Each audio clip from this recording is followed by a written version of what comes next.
जय मसीह।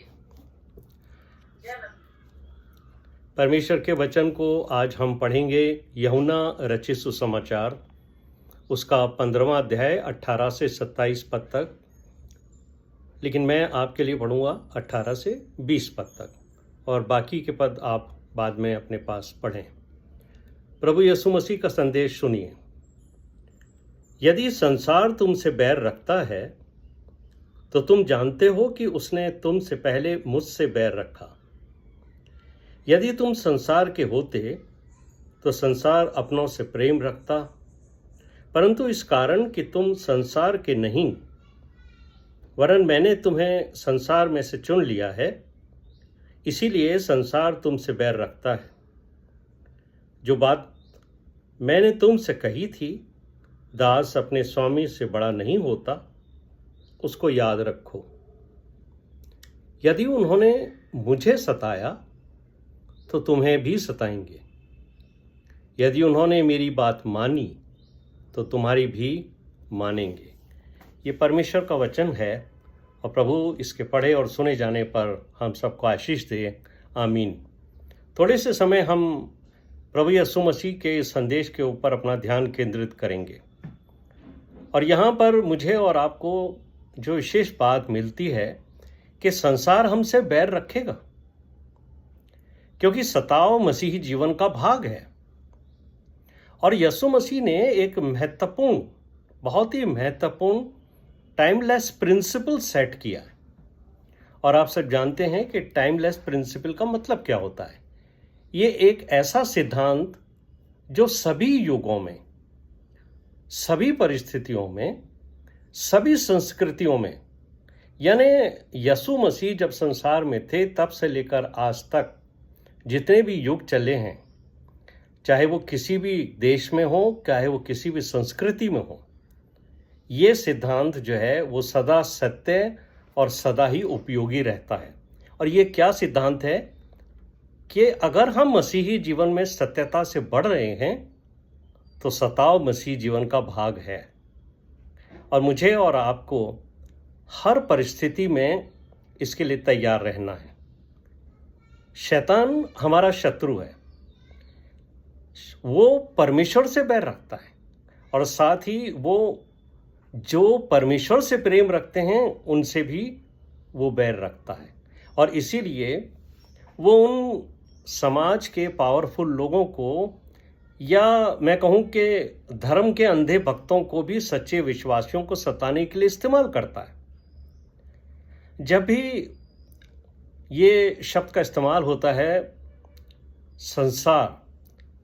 संसार हमसे बैर रखेगा, संसार का तात्पर्य है वो सब अविश्वासी लोग जिन्होंने यीशु मसीह को स्वीकार नहीं किया है, वो सब संसार के लोग हैं। और मैं यहाँ बढ़ती आदर के साथ कह देना चाहता हूँ कि मसीही परिवारों में पैदा हुए ऐसे लोग जो सच में यीशु मसीह पर विश्वास नहीं करते और उसकी आज्ञा के अनुसार नहीं चलते हैं, वो भी अविश्वासियों की श्रेणी में आते हैं। वो भी सांसारिक लोग हैं, जो लोग यीशु मसीह की आज्ञाओं को नहीं मानते। ये भी सच्चे विश्वासियों को सताने में शैतान इनको इस्तेमाल करता है। और हम देखते हैं उत्पत्ति के अंदर शुरू में ही जो प्रथम परिवार था आदम और हवा का, उसमें भी शैतान ने केन को इस्तेमाल कर लिया अपने भाई हाबिल के विपरीत। तो हमारे घरों में भी जो संपूर्ण रीति से समर्पित नहीं हैं, उनको शैतान इस्तेमाल कर सकता है। और यीशु मसीह ने जो बात कही है यूहन्ना 15:20 के अंदर, उन्होंने मुझे सताया है तो वो तुम्हें भी सताएंगे। लेकिन कभी कभी जब हम इसको पढ़ते हैं तो पढ़ने वालों को ऐसा लगता है कि यीशु मसीह अपने पीछे चलने वालों के लिए कोई कंडीशन बता रहे हैं कि तुम्हें तो हमेशा सताव का सामना करना है। मेरे प्रिय भाइयों और बहनों, ऐसा नहीं है। यीशु मसीह के पीछे चलने वालों के जीवन में हमेशा सताव रहेगा, ये तात्पर्य नहीं है यीशु मसीह का। उनके जीवन में अच्छे दिन भी रहेंगे, खुशी के दिन भी रहेंगे, लेकिन सताव के लिए मुझे और आपको हमेशा तैयार रहना है। यीशु मसीह जब संसार में थे तो उनके जीवन में भी बहुत सारी सांसारिक खुशियां थीं, विवाह में भी वो सम्मिलित होते थे, कई खुशियों में वो रहते थे, भोजन के लिए भी आमंत्रित किए जाते थे, तो उनके जीवन में खुशियां थी। लेकिन जब भी ये बात कही जाती है, तो ये मुझे और आपको ये एक तरह से तैयारी का अवसर देता है कि ध्यान रखें कि जैसे यीशु मसीह के ऊपर सताव आया, हमारे ऊपर भी सताव आएगा। ये हमारे मसीही जीवन का एक भाग है। और यीशु मसीह को लोगों ने सताया, उन लोगों ने जो उसको स्वीकार नहीं करते थे। और यीशु मसीह ने स्पष्ट तौर से ये बात कह दी, जो उन्होंने 21वें पद में भी कही है, कि इन्होंने मेरे पिता को जाना ही नहीं। तो आज भी जो लोग यीशु मसीह को नहीं जानते, जो सच्चे परमेश्वर को नहीं जानते, वो लोग आपको और मुझे सताने के लिए आएंगे। वास्तव में शैतान हम पर अटैक नहीं करता है। शैतान का जो टारगेट है वो तो परमेश्वर है। लेकिन क्योंकि मेरे और आपके अंदर परमेश्वर की आत्मा निवास करती है और परमेश्वर उस आत्मा के द्वारा मुझे और आपको अपने मिशन के लिए इस्तेमाल करता है। ये बात मुझे और आपको समझनी चाहिए कि ये मिशन जो है, ये तो प्रभु यीशु मसीह का है। मैं और आप यीशु मसीह के एम्बेसडर्स हैं। हम उसका वचन लेकर लोगों के पास जाते हैं ताकि उस योजना का हिस्सा बने जिसके लिए प्रभु यीशु मसीह संसार में आए, कि एक भी प्राणी नाश ना हो, बल्कि सबको मन फिराव का अवसर मिले और सबका जीवन बचाया जा सके। तो हम इस कार्य के अंदर जब लगते हैं तो शैतान हमारा विरोध करता है। और अक्सर हमने ये बात को देखा है कि जब ये जो हाउस चर्चेज होते हैं, जहाँ प्रार्थना सभाएं होती हैं गाँव में, और विशेषकर जब अन्य जाति के लोग परमेश्वर के भक्तों, प्रभु यीशु मसीह के सच्चे सेवकों के द्वारा उत्साहित किए जाते हैं कि उनका जीवन पाप से निकल करके छुटकारे के द्वारा प्रभु यीशु मसीह के चरणों में आ जाए, तो वहाँ पर कुछ लोग घुस आते हैं। वो आपकी प्रार्थना सभा को भी डिस्टर्ब करेंगे, आपसे मारपीट करेंगे, आपके साथ अभद्र भाषा का व्यवहार करेंगे, और वहाँ उपस्थित लोगों से कई बार वो उनके पूर्वजों के बारे में पूछते हैं। तो मैं तो बहुत ही आदर के साथ आपको बताना चाहता हूँ कि मैं हूँ, चाहे आप हों, चाहे हम प्रथम पीढ़ी के मसीही हों, चाहे हमारे पिताजी ने, हमारे दादाजी ने या नानी जी ने प्रभु को ग्रहण किया है, चाहे हम 4 पीढ़ी से हों, लेकिन हम सब अन्य जाति ही हैं। हम अन्य जातियों में से प्रभु यीशु मसीह के द्वारा बुलाए गए और चुने हुए लोग हैं। इसलिए हमें इन चीज़ों से घबराना नहीं है कि हमारे ऊपर जो है वो ये सताव आएगा। सताव तो आएगा ही। तो जो लोग मसीहों को सताते हैं, उनके लिए यीशु मसीह ने जो बात कही है कि ये मेरे भेजने वाले को नहीं जानते हैं। तो मुझे और आपको जब परमेश्वर इस्तेमाल करता है, और अगर हम डर जाते हैं, हम परमेश्वर की, प्रभु यीशु मसीह की इबादत को छोड़ देते हैं, तो मेरे प्रिय भाइयों और बहनों, कुछ हद तक शैतान अपनी योजना में सफल हो जाता है। मुझे और आपको हर परिस्थिति में प्रभु यीशु मसीह के ऊपर विश्वास रखना है, क्योंकि उसने कहा है, ना तो मैं तुम्हें छोड़ूंगा और न मैं तुम्हें त्यागूंगा। तो परमेश्वर हमारे साथ है। यीशु मसीह ने कहा कि तुम मेरे गवाह होगे। जब ऐसी विकट परिस्थितियां मेरे और आपके सामने आती हैं, तब हमें गवाह बनना है। कैसा भी संकट हमारे ऊपर आए, हम प्रभु यीशु मसीह के नाम को अस्वीकार नहीं करेंगे, क्योंकि प्रभु यीशु मसीह ने कहा है, जो मनुष्यों के सामने मुझे स्वीकार कर लेगा, मैं अपने स्वर्गीय पिता के सामने भी उसे स्वीकार कर लूँगा। तो इन लोगों को के सामने हम एक गवाही के रूप में होते हैं, जो हमें सताने के लिए आते हैं। और ये जो मौका है, वो मेरे और आपके जीवन में कभी ना कभी ज़रूर आता है कि हम कभी ना कभी अपने जीवन में, चाहे हम सेकुलर जॉब में हों, चाहे हम परमेश्वर के सच्चे भक्त हों, चाहे हम परमेश्वर की सेवा करने वाले उसके चुने हुए सेवक हों, हमारे जीवन के अंदर कभी ना कभी सताव आया है। और अगर नहीं भी आया तो हमें उसके लिए हमेशा तैयार रहना चाहिए। और याद रखिए मेरे प्रिय भाइयों और बहनों, जो आज मुझे और आपको सता रहे हैं, परमेश्वर उनको मौके दे रहा है, क्योंकि हम जानते हैं कि ये वो लोग हैं जिनको कभी ना कभी परमेश्वर अपनी सेवा के लिए खड़ा करेगा। और ये भी आज तो सताने वाले हैं, लेकिन कल ये अपने आप को प्रभु यीशु मसीह के लिए सताए जाने को भी समर्पित होंगे।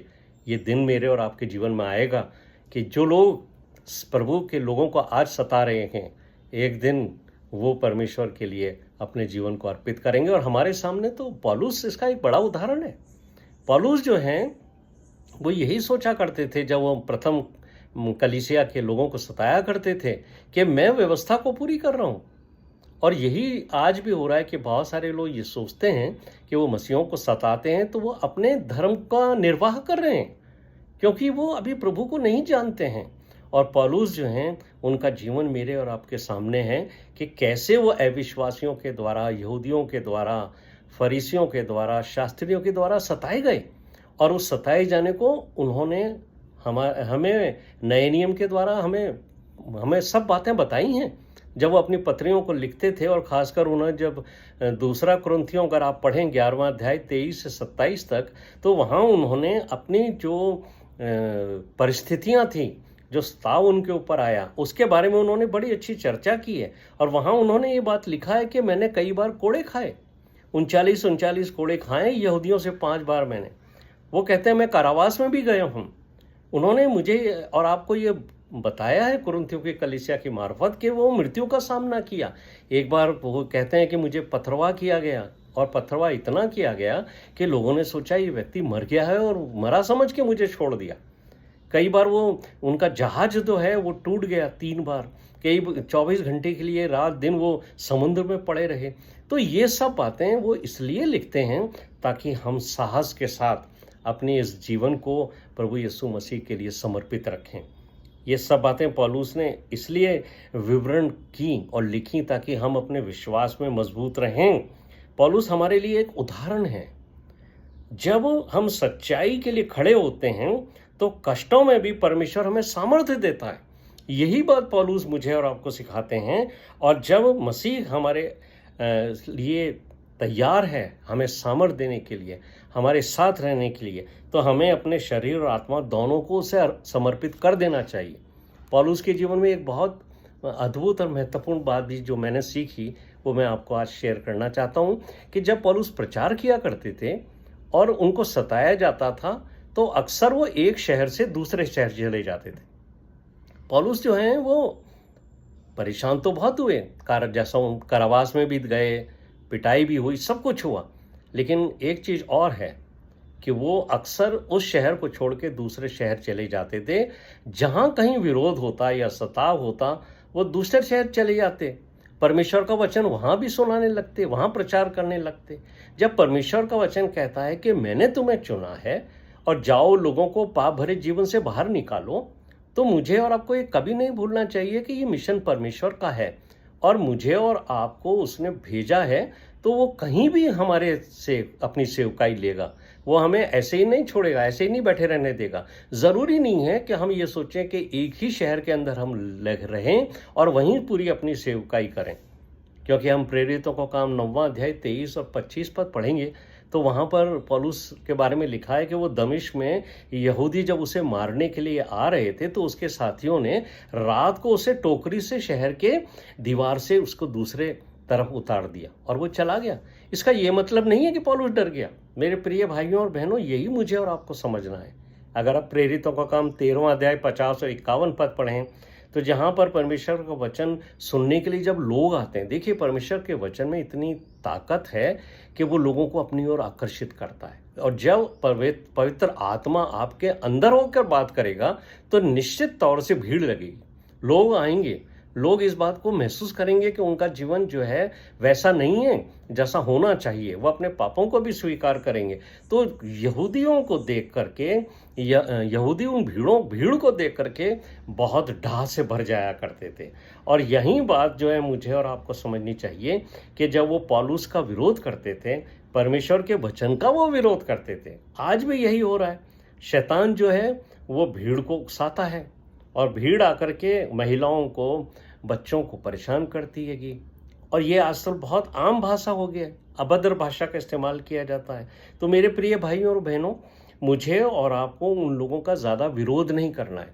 कई स्थान पर प्रभु यीशु मसीह से हम सीखते हैं कि वो ऐसी बातों का उत्तर ही नहीं देते थे जिनका जवाब देना उनको ज़रूरी नहीं समझता था। तो अब मुझे और आपको देखना है कि जब सताव के लिए भीड़ हमारे ऊपर चढ़ी आती है तो ज़रूरी नहीं है कि हम उनके सब सवालों का जवाब दें। हमें कभी कभी शांत भी रहना है। और सबसे बड़ी बात जो हम यीशु मसीह से सीखते हैं कि हमें उन लोगों से न तो का विरोध करना है, न उनसे झगड़ा करना है, और न ही उनके साथ दुर्व्यवहार करना है। क्योंकि यीशु मसीह के बारे में भी ये बात लिखी है। अगर आप लूका का 4 अध्याय 28 से 30 पद तक पढ़ेंगे तो वहाँ पर लिखा हुआ है कि यीशु उनके बीच में से निकल कर चले गए। जब लोग उनको स्वीकार नहीं कर रहे, या जब लोग उनको परेशान कर रहे, विरोध कर रहे, तो यीशु मसीह उनके बीच से निकल कर चले जाते हैं। और एक जगह तो बहुत ही अद्भुत सी बात लिखी है। अगर आप यूहन्ना रचित सुसमाचार 8वां अध्याय उसका 59 वर्ष पढ़ेंगे तो वहाँ लिखा है कि यीशु मसीह को मारने के लिए यहूदियों ने पत्थर उठाए, और लिखा है कि यीशु जो है वो छिपकर मंदिर से निकल गया। इसका मतलब ये नहीं है कि यीशु मसीह डर गया, या इसका मतलब ये नहीं है कि पौलुस डर गया, लेकिन उन्होंने बुद्धि से काम लिया, क्योंकि वो समय को अपने नियंत्रण में रखना चाहते थे। समय बहुत बलवान है मेरे प्रिय भाइयों और बहनों, और समय मूल्यवान है। इसीलिए इफिसियों के 5वें अध्याय के 16वें पद में पौलुस ने कहा है, अवसर को बहुमूल्य समझो क्योंकि दिन बुरे हैं। अक्सर लोग इसको दिन बुरे हैं, दिन बुरे हैं की बात करते हैं। दिन तो उस दिन से बुरे हैं जिस दिन इफिसियों की मंडली को पौलुस ने ये पत्र लिखा था। लेकिन पौलुस जो महत्वपूर्ण बात कहते हैं वो कहते हैं कि अवसर को बहुमूल्य समझो। समय जो है वो बहुमूल्य है, समय कीमती है।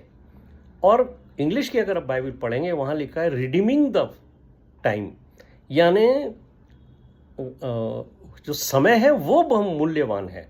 उर्दू की बाइबल में वक्त को गनीमत जानो। वक्त तो समय जो है उसको एक खजाने की तरह से, ट्रेजर के रूप में समझिए, कि अगर समय को खरीदना भी पड़े ना तो समय को बर्बाद मत होने दीजिए, मत उलझिए फालतू फन के लोगों के साथ, बल्कि प्रभु यीशु मसीह के लिए अपनी सेवा के लिए तैयार रहिए।